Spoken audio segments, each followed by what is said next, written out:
嗨，这里是 Dmin Studio。那前一阵子这个 Will 联系我，就看我有没有兴趣来测试一把他最近新做的黄板，然后搭配琴声，搭配他做的吹嘴的半音阶口琴。那这个测试它有趣的地方在于，这个琴啊，它的黄板是由不锈钢做成的。那它的厚度会比一般我们的黄板更厚，它来到了2mm。那这个比较厚的黄板，理论上应该可以带来具有爆发力的音色，然后在音量上也会比一般比较薄的黄板可以有更大的张力。好，那让我体验一下跟前一阵子他寄来的这个 Black Wings 黑翼这把琴到底有什么样的不同。那对于我来说，我觉得体验各种不同的口琴是一件非常有趣的事情，所以我也很快的就答应 Will 说 OK， 好，那我们就来测试一下。好，那这把口琴目前是在小白的手上，就是从小白那里寄来给我，所以我今天就来体验一下这把琴它到底有什么样体感上不一样的地方来简短的分享给大家。好，那我们就从外观先来看起好，来给大家看一下。这个非常漂亮外观它这个盖板是小白特别去定制的木头盖板，然后上方吹嘴是 Orita 的镀金吹嘴，那后方琴身的部分也是 Orita 做的琴身。好，那特别的就是在于它里面的2mm 的黄座板。OK， 好，那我们就简短来测试一下这把琴我收到现在，我完全没有调整过就是一直保持它原本的样子。好，那等一下的测试环境就是在一般的房间，所以隔音也不是很好。那这个使用的器材就是大家常在我频道里看到的 Zoom H4n 的这个手持录音器。OK， 它放在我正前方，可能大概15至20公分。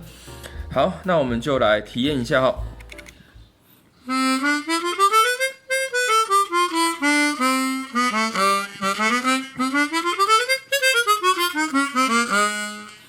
这个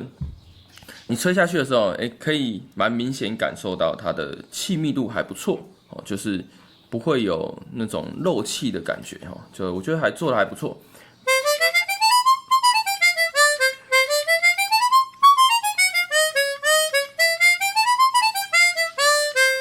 在中音的地方，它会有一个嗡嗡嗡的这种感觉，有点像是你把手包起来的这种效果。你手不包起来，它就会有一点类似这样的音色表现。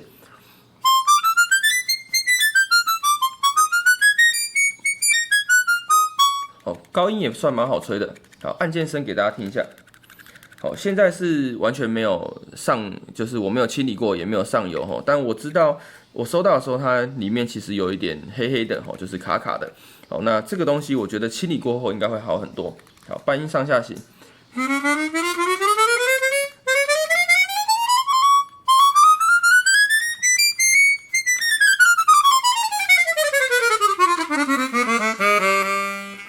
好，然后在吹的时候，我觉得它里面呢应该是用 Hohner 的簧片，Hohner 的簧片跟 Hohner 的胶片所以它在快速交替的时候，它会有一点点来不及盖回去的那种感觉会有点胶片声。就在这附近。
那我觉得它在音色的表现上，我觉得还不错。这个比起之前收到这个 Black Winds，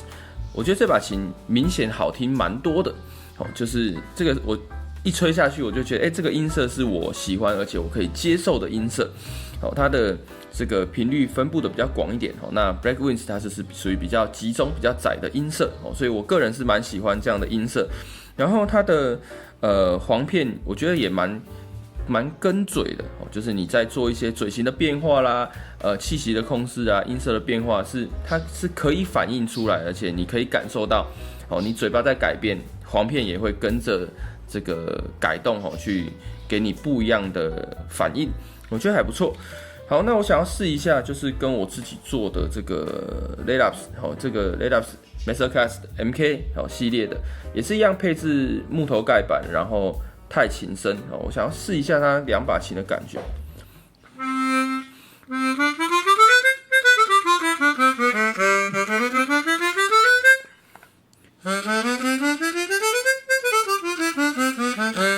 这一把Will做的这一把琴，它的声音听起来更沉一些。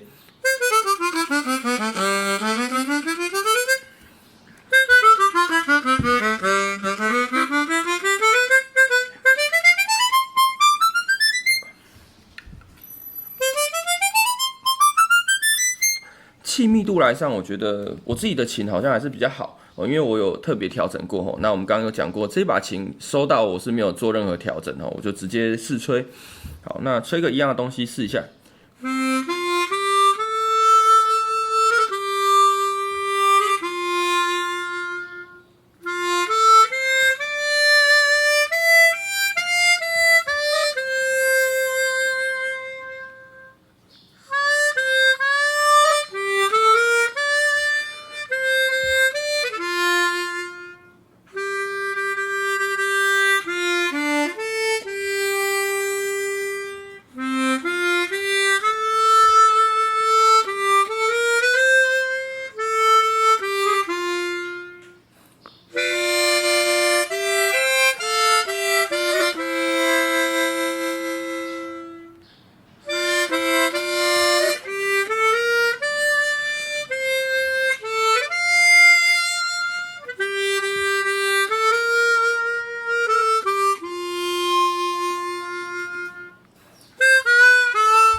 我觉得体感上的话，我觉得这一把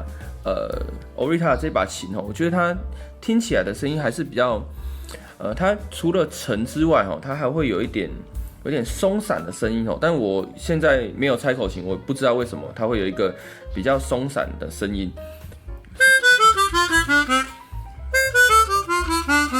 它会有一个沙沙的声音。那我猜测它这个，因为它是用的是 Hohner 的胶片，所以它会带来这样的音色表现。好，那在气密度上，我觉得我自己的琴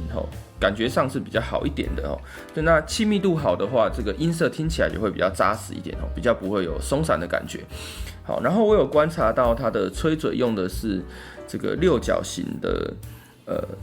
螺丝。好，那这个东西我就没有办法拆，因为我没有这么细的这种六角形的螺丝起子可以拆。好，所以我们等一下我们就把盖板打开来，给大家看一下内部的样子。好，那看一下这个簧板的厚度，比较一下，应该是有差的。OK， 好，那我们前半段就先到这边，等一下我们就到工作台上去拆解这一把口琴。那我们接下来拆一下这把口琴，给大家看一下内部到底有什么样特别的地方。好，那小心拆，因为这个琴已经被小白买下来了。好，那它不属于我的琴，所以我小心的去处理它，然后尽量不要动到它原本的配置。给大家看一下内侧。它这个盖板是对锁的。好，我以为这个设计是单边的。好，我们看一下内部。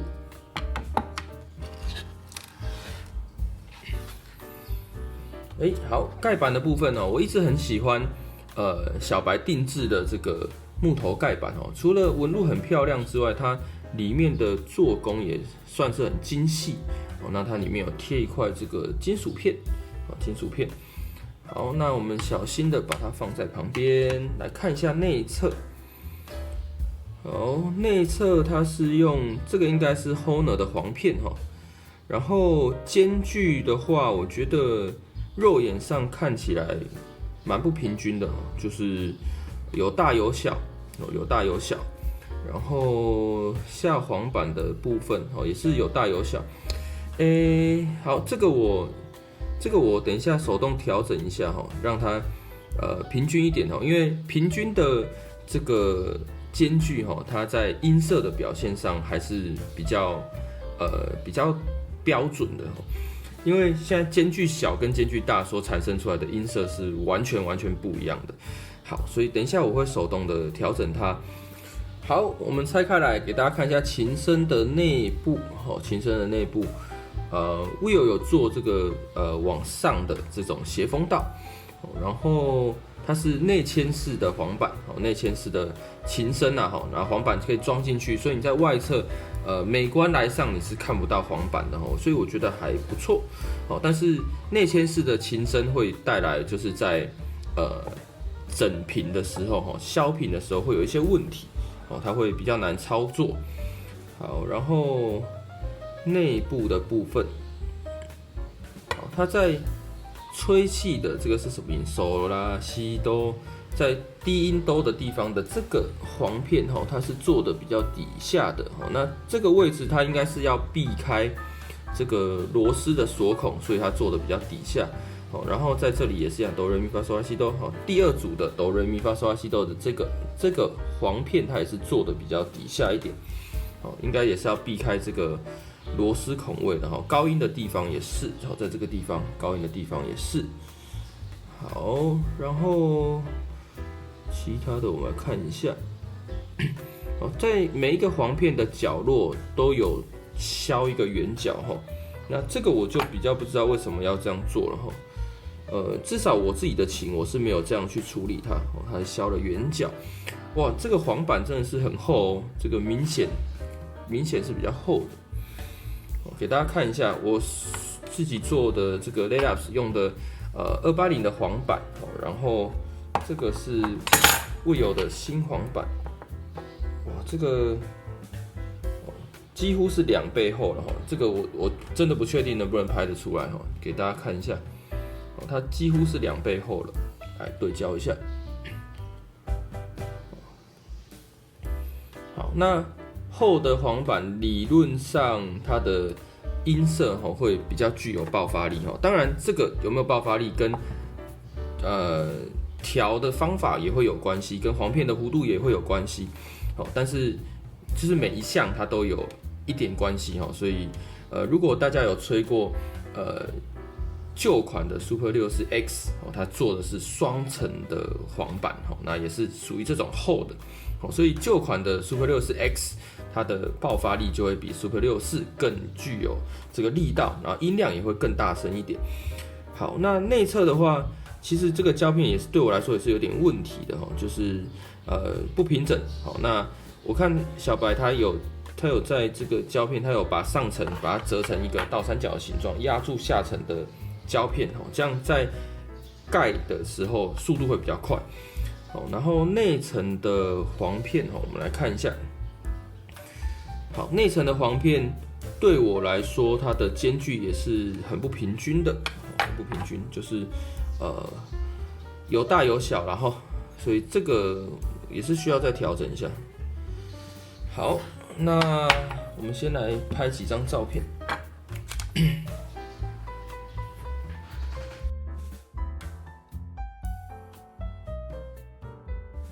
我们刚刚联系了小白，那跟他说明一下这把琴我发现的状况，那征求同意，看能不能去调整这把琴的间距，最主要还是在处理这个那小白说 OK， 所以我就把它调整了一下，那至少是把它调整到平均的程度，因为一开始我们发现它其实真的蛮不平均的，所以我把它调整为平均的程度。那这把琴它在粘贴胶片上也有一些问题，但是这个问题有点难说明，而且现在的这个状况是一个测试的样品，所以未来如果正式发售的话，我不确定它会不会这样做，所以这个问题我就先暂时不去解决它，然后也不跟大家说明它是什么样的问题。好，那我们调整完毕，我们把这个盖板装回去，然后来体验一段时间，感受一下调整过后会有什么样的差别。这个盖板，这个盖板真是非常漂亮哈。好，来把它装回去。好，那我刚刚做的事情就是我大概调整了一下哈，但是没有非常精确的调整哈。不过至少是吹感上，应该是会比较平均一些。好，那我们就试一下小声的音量。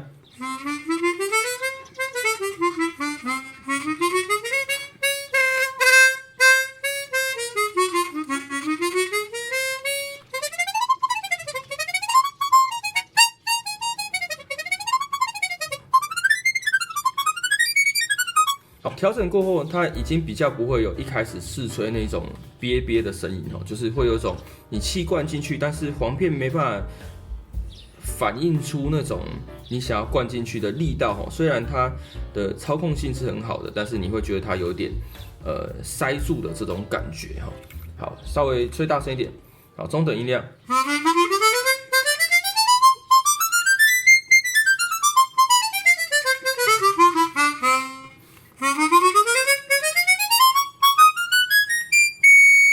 我觉得中等音量的反应还不错。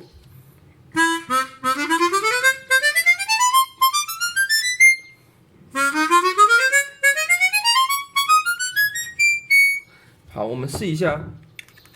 大声的音量。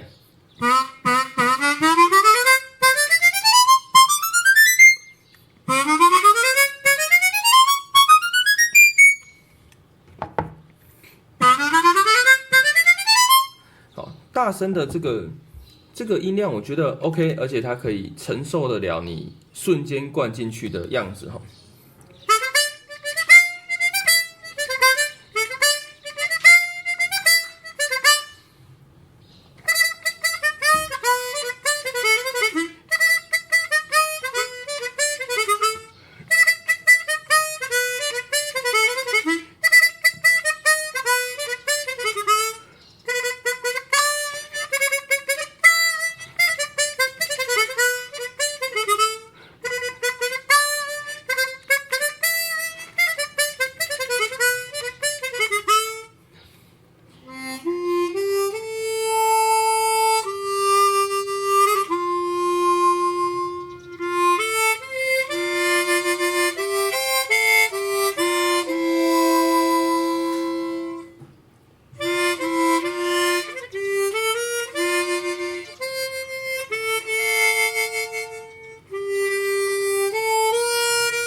好，我觉得整体上来说在没有经过非常非常精密的调整状况下，我觉得就是一把堪用的口琴那音色上面我也是非常喜欢就跟我们开头提到的，我觉得它的声音比起 Black Wings 这把琴更沉，然后音色更温润一点所以我个人是比较喜欢这样的音色。然后这把琴现在目前最主要的问题，它还是在它的胶片它的胶片的覆盖的怎么说稳定度真的不太好，所以你发现我刚刚在吹一些快速音的交替的时候，它就会有胶片啪啪啪的这个声音然后它的平整度也不是很好，所以在吹奏小声音量的时候，你可以听得到它会有一些声音它是没有盖好的这个就是需要花时间把它换掉，然后再处理我们刚刚讲到它的钉簧片的这个方式才能让你的胶片可以更服帖这个是一个比较精细的问题我再来跟Will 做反应。好，那这把琴的测试哈，我们就先到这里哈。那期待未来Will可以用这个2mm 厚的这个簧板哈去做更多型号的口琴哈。那我相信它是一个很不错的音色表现。OK， 那这里是 D-Min Studio， 我们下次见喽，拜拜。